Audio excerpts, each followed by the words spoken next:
Chers compatriotes,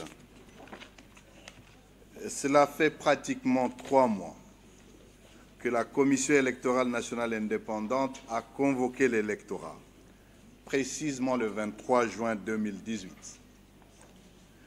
Elle a ouvert dans la foulée les bureaux de réception et traitement des candidatures pour l'actualisation des candidatures des députés provinciaux, puis le même bureau pour l'inscription des candidatures présidentielles et des députés nationaux, en articulant toutes les activités liées aux dites candidatures conformément au calendrier électoral. Aujourd'hui, 19 septembre 2018, cette étape de candidature est clôturée par la publication des listes définitives des candidats aux élections présidentielles et législatives nationales comme prévu par le calendrier, les listes de candidatures ou les listes des candidats aux provinciales ayant été rendues publiques le 24 août dernier. Un nouveau pas de géant vient ainsi d'être franchi et le chemin définitivement balisé en direction des élections du 23 décembre prochain. C'est le lieu de remercier tous ceux dont l'engagement et le dévouement pour la cause électorale ont contribué à booster le processus jusqu'à cette étape.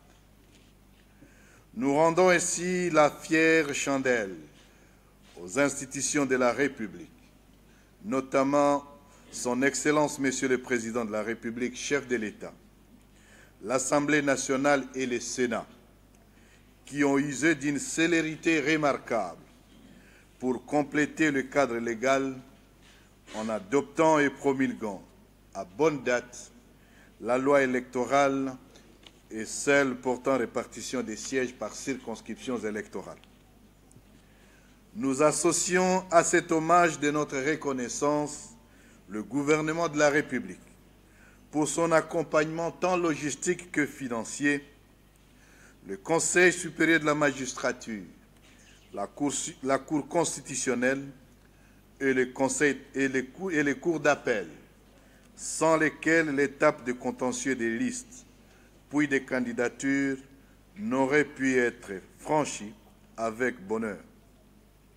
Les institutions sœurs d'appui à la démocratie, qui chacune en ce qui la concerne, ont joué leur rôle tant pour garantir l'avancement du processus dans un climat apaisé et respectueux des droits des gens, que pour le maintien du processus sur la voie légale, en empêchant notamment toutes sortes de campagnes précoces. J'ai cité le Conseil national de suivi de l'accord, le Conseil supérieur de l'audiovisuel et de la communication, et la Commission nationale des droits de l'homme. Nous n'oublions pas nos partenaires, dont la MONUSCO et le PNUD, qui assurent une assistance technique à la CENI. Le Forum des commissions électorales de la SADC et le Conseil consultatif de la SADC, dont l'accompagnement technique est fort appréciable. L'Organisation internationale de la francophonie, qui accompagne de façon assidue le processus électoral congolais dont elle a audité le fichier. Mention spéciale à la Fondation Westminster pour la démocratie, dont l'analyse objective faite sur la machine à voter permet de dissiper tout malentendu à son sujet à ce jour. Soit disant en passant, la CENI s'engage à prendre en compte les recommandations formulées par ses experts. Que le gouvernement britannique, qui a facilité et financé cette étude, trouve ici l'expression de notre gratitude. Nos remerciements vont également à l'endroit de la société civile, dans toute sa diversité, ainsi que les confessions religieuses, qui ont, sans relâche, accompagné le processus par une observation responsable. je voudrais, au nom de la Commission électorale nationale indépendante, sur cette page de remerciements, faire mention spéciale, particulière à la classe politique dans son ensemble. En effet, l'implication des acteurs politiques dans le processus, tout comme leur observation critique, qui procède du débat démocratique et républicain, ont eu un impact positif sur le processus électoral. Les dites observations critiques en ont permis des ajustements qualitatifs. Nous voici donc, du moins, je m'en voudrais si je ne remercie pas les témoins des partis politiques, mais surtout le personnel de la Commission électorale nationale indépendante, les membres de la plénière, les membres des cabinets, le secrétariat exécutif national, les secrétariats exécutifs provinciaux et les antennes, ainsi que le personnel temporaire pour leur professionnalisme et surtout la détermination qui ont permis à ce que nous atteignions cet état. Nous voici donc en train de publier les listes définitives des candidats. Après traitement des contentieux dont les résultats soumis se présentent comme suite. Élection présidentielle, liste provisoire. Sur 25 candidatures enregistrées, 19 ont été déclarées recevables et 6 ont été déclarées irrecevables par la Commission électorale nationale indépendante. Après traitement des candidatures, 2 candidatures ont été validées. Au total, nous aurons donc 21 candidats, président de la République, qui vont compétir pour les élections du 23 décembre. Élections législatives nationales. Sur 15 505 candidatures enregistrées, 15 222 ont été déclarées recevables et 283 irrecevables par la CENI. 200 requêtes introduites en contestation des listes provisoires des candidatures à la députation nationale. 56 déclarées recevables et fondées.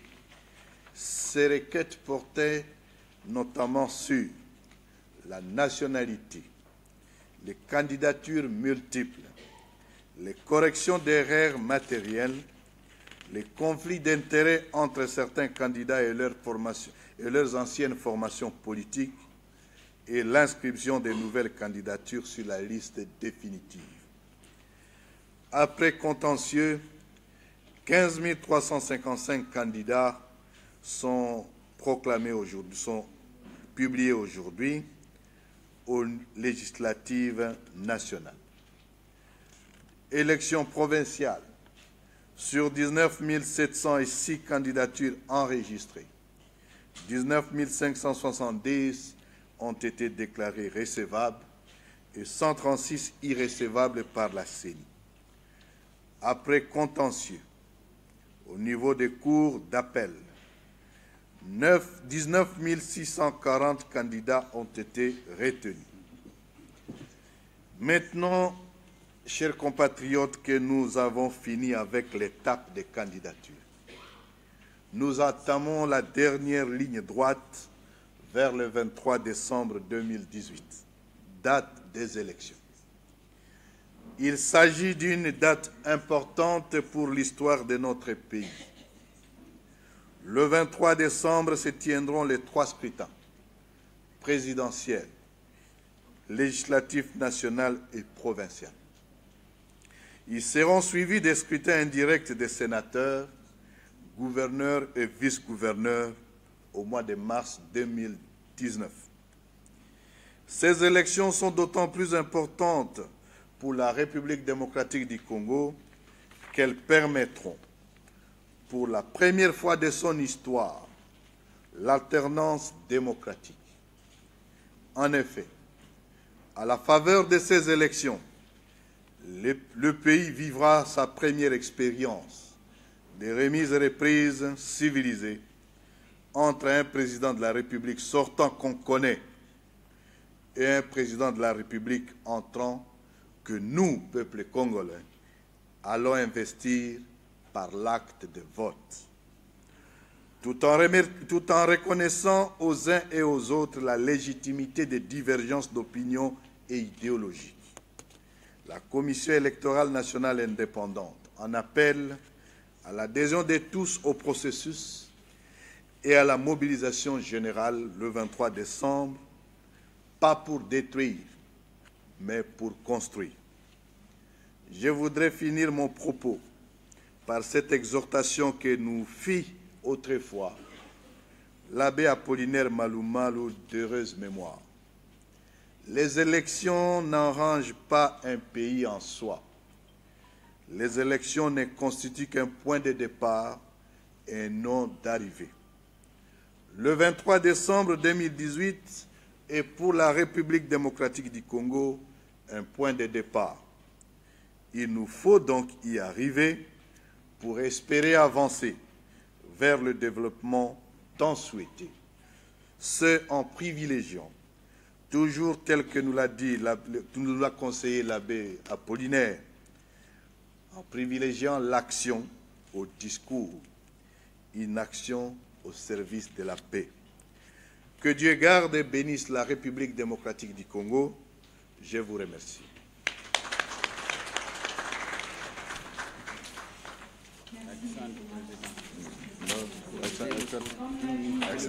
Accent